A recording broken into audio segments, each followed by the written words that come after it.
Bom, vou fazer agora a leitura de um conto do H.G. Wells, O Bacilo Roubado. Eu não tenho ele em português, então eu vou fazer uma leitura em inglês. Vai sair com o meu sotaque paulistano, e algumas palavras talvez eu não conheça. Certamente a interpretação, a leitura vai ser um pouco mais insegura, mas mesmo assim, vamos ver se eu consigo fazer essa leitura. E eu encaminho o texto também, quem tiver pode acompanhar lendo no original, facilita, tá bom? Então, vamos lá. The Stollen Bacillus.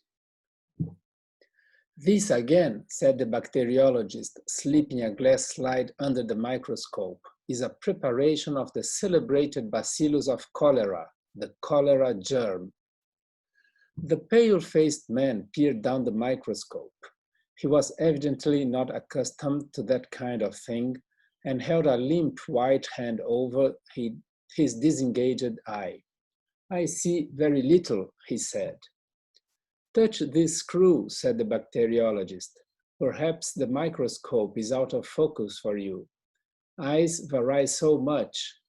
Just the fraction of a turn this way or that. Ah, now I see, said the visitor. Not so very much to see after all, little streaks and shreds of pink, and yet those little particles, those mere atoms, might multiply and devastate a city. Wonderful. He stood up and, releasing the glass slip from the microscope, held it in his hand towards the window. Scarcely visible, he said, scrutinizing the preparation. He hesitated. Are these alive? Are they dangerous now? Those have been stained and killed, said the bacteriologist. I wish for my own part we could kill and stain every one of them in the universe. I suppose, the pale man said with a slight smile, that you scarcely care to have such things about you in the living, in the active state? On the contrary, we are obliged to, said the bacteriologist. Here, for instance. He walked across the room and took up one of several sealed tubes. Here is the living thing. This is a cultivation of the actual living disease bacteria. He hesitated. Bottled cholera, so to speak. A slight gleam of satisfaction appeared momentarily in the face of the pale man. It's a deadly thing to have in your possession, he said, devouring the little tube with his eyes. The bacteriologist watched the morbid pleasure in his visitor's expression. This man, who had visited him that afternoon with a note of introduction from an old friend, interested him from the very contrast of their dispositions. The lank black hair and deep gray eyes, the haggard expression and nervous manner, the fitful yet keen interest of his visitor were a novel change from the phlegmatic deliberations of the ordinary scientific worker with whom the bacteriologist chiefly associated. It was perhaps natural, with a hearer evidently so impressionable to the lethal nature of his topic, to take the most effective aspect of the matter. He held the tube in his hand thoughtfully. Yes, here is the pestilence imprisoned. Only break such a little tube as this into a supply of drinking water, say, to these minute particles of life that one must needs stain and examine with the highest powers of the microscope even to see, and that one can neither smell nor taste, say to them, go forth, increase and multiply, and replenish the cisterns. And death, mysterious, untraceable death, death swift and terrible, death full of pain and indignity, would be released upon this city and go hither and thither, seeking his victims. Here he would take the husband from the wife, here the child from its mother, here the statesman from his duty, and here the toiler from his trouble. He would follow the water mains, creeping along streets picking out and punishing a house here and a house there where they did not boil their drinking water, creeping into the wells of the mineral water makers, getting washed into salad, and lying dormant in ices. He would wait ready to be drunk in the horse troughs and by unwary children in the public fountains. He would soak into the soil to reappear in springs and wells at 1,000 unexpected places. Once start him at the water supply, and before we could ring him in and catch him again, he would have decimated the metropolis. He stopped abruptly. He had been told rhetoric was his weakness. But he's quite safe here, you know, quite safe. The pale-faced man nodded. His eyes shone. He cleared his throat. These anarchist rascals, said he, are fools, blind fools, to use bombs when this kind of thing is attainable. I think a gentle rap, a mere light touch of the fingernails was heard at the door. The bacteriologist opened it. Just a minute, dear, whispered his wife. When he re-entered the laboratory, his visitor was looking at his watch. I had no idea I had wasted an hour of your time, he said. 12 minutes to 4. I ought to have left here by 3:30, but your things were really too interesting. No, positively, I cannot stop a moment longer. I have an engagement at 4.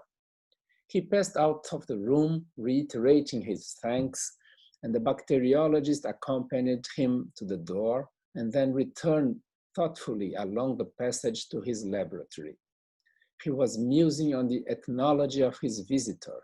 Certainly, the man was not a Teutonic type, nor a common Latin one. A morbid product, anyhow, I'm afraid, said the bacteriologist to himself. How he gloated on those cultivations of disease germs. A disturbing thought struck him. He turned to the bench by the vapor bath and then very quickly to his writing table. Then he felt hastily in his pockets and then rushed to the door. I may have put it down on the hall table, he said. Minnie, he shouted hoarsely in the hall. Yes, dear, came a remote voice. Had I anything in my hand when I spoke to you, dear, just now? Pause. Nothing, dear, because I remember. Blue ruin, cried the bacteriologist, and incontinently ran to the front door and down the steps of his house to the street. Minnie, hearing the door slam violently, ran in alarm to the window. Down the street, a slender man was getting into a cab. The bacteriologist, hatless and in his carpet slippers, was running and gesticulating wildly towards this group. One slipper came off, but he did not wait for it. He has gone mad, said Minnie. It's that horrid science of his. And opening the window, would have called after him. The slender man, suddenly glancing round, seemed struck with the same idea of mental disorder. He pointed hastily to the bacteriologist, said something to the cabman. The apron of the cab slammed, the whip swished, the horse's feet clattered, and in a moment the cab, bacteriologist hotly in pursuit, had receded up the vista of the roadway and disappeared round the corner. Minnie remained straining out of the window for a minute. Then she drew her head back into the room again. She was dumbfounded. Of course he's eccentric, she meditated, but running about London in the height of the season too, in his socks. A happy thought struck her. She hastily put her bonnet on, seized his shoes, went into the hall, took down his hat and light overcoat from the pegs, emerged upon the doorstep and hailed a cab that opportunely crawled by. Drive me up the road and round Havelock Crescent and see if we can find a gentleman running out about in a velveteen coat and no hat. Velveteen coat, madam, and no hat. Very good, madam. And the cabman whipped up at once in the most matter-of-fact way, as if he drove to this address every day in his life. Some few minutes later, the little group of cabmen and loafers that collects round the cabmen's shelter at Haverstock Hill were startled by the passing of a cab with a ginger-colored screw of a horse driven furiously. They were silent as it went by and then as it receded. "That's Harry Hicks. What's he got?" said stout gentleman known as Old Tootles. "He's a-using his whip, he is too right," said the ostler boy. "Hello," said poor old Tommy Biles. "Here's another blooming lunatic, blowed if there ain't." "It's old George," said Old Tootles, "and he's driving a lunatic, as you say. Ain't he clawing out of the cab? Wonder if he's after Harry Hicks." The group round the cabman's shelter became animated. Chorus: "Go it, George, it's a race, you'll catch them, whip up." "She's a goer, she is," said the ostler boy. "Strike me giddy," cried Old Tootles. "Here, I am a-going to begin in a minute. Here's another coming. If all the cabs in Hampstead ain't gone mad this morning." "It's a field mail this time," said the ostler boy. "She's following him," said Old Tootles. "Usually the other way about." "What's she got in her hand?" Looks like a high hat." "What a blooming lark it is." 3-1 on old George," said the ostler boy. "Next." Minnie went by in a perfect roar of applause. She did not like it, but she felt that she was doing her duty and whirled on down Haverstock Hill and Camden Town High Street with her eyes ever intent on the animated back of old George, who was driving her vagrant husband so incomprehensibly away from her. The man in the foremost cab sat crouched in the corner, his arms tightly folded, and the little tube that contained such vast possibilities of destruction gripped in his hand. His mood was a singular mixture of fear and exultation. Chiefly, he was afraid of being caught before he could accomplish his purpose, but behind this was a vaguer but larger fear of the awfulness of his crime. But his exultation far exceeded his fear.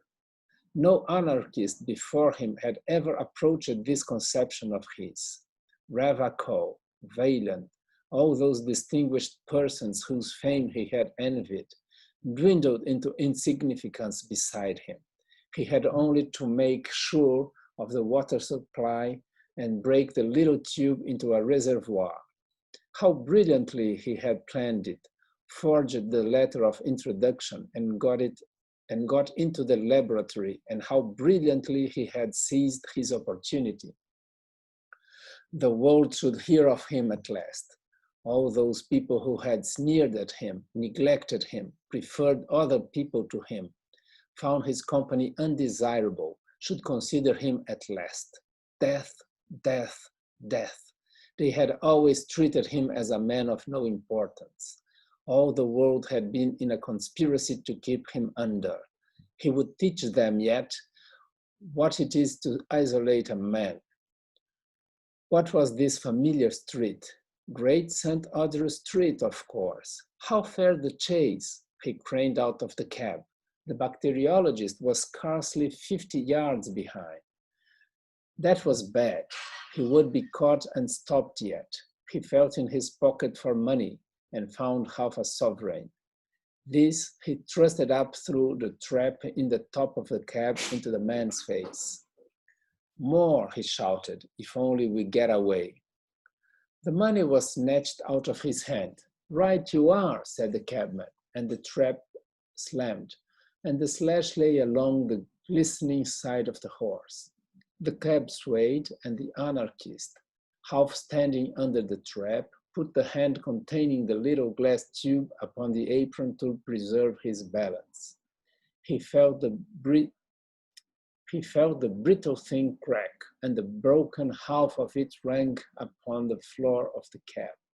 He fell back into the seat with a curse and stared dismally at the 2 or 3 drops of moisture on the apron. He shrugged. Well, I suppose I shall be the first. Phew! Anyhow, I shall be a martyr. That's something, but it is a filthy death nevertheless. I wonder if it hurts as much as they say.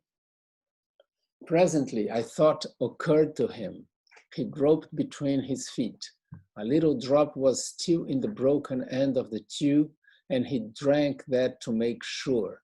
It was better to make sure. At any rate, he would not fail. Then it dawned upon him that there was no further need to escape the bacteriologist. In Wellington Street, he told the cabman to stop and got out. He slipped on the step. His head felt queer. It was rapid stuff, this cholera poison. He waved his cabman out of existence, so to speak, and stood on the pavement with his arm folded upon his breast, awaiting the arrival of the bacteriologist. There was something tragic in his pose. The sense of imminent death gave him a certain dignity. He greeted his pursuer with a defiant laugh. Vive l'anarchie! You are too late, my friend. I have drunk it. The cholera is abroad. The bacteriologist from his cab beamed curiously at him through his spectacles. You have drunk it, an anarchist. I see now. He was about to say something more and then checked himself. A smile hung in the corner of his mouth. He opened the apron of his cab as if to descend, at which the anarchist waved him a dramatic farewell and strode off towards Waterloo Bridge, carefully jostling his infected body against as many people as possible. The bacteriologist was so preoccupied with the vision of him that he scarcely manifested the slightest surprise at the appearance of Minnie upon the pavement with his hat and shoes and overcoat.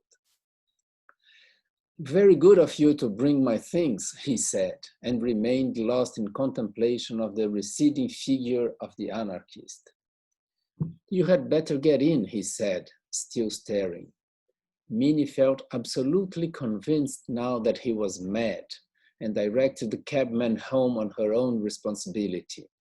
Put on my shoes? Certainly, dear, said he, as the cabman began to turn, and hid the strutting black figure, now small in the distance, from his eyes. Then suddenly something grotesque struck him, and he laughed. Then he remarked, it's really very serious though. You see, that man came to my house to see me, and he's an anarchist. No, don't faint, or I cannot possibly tell you the rest.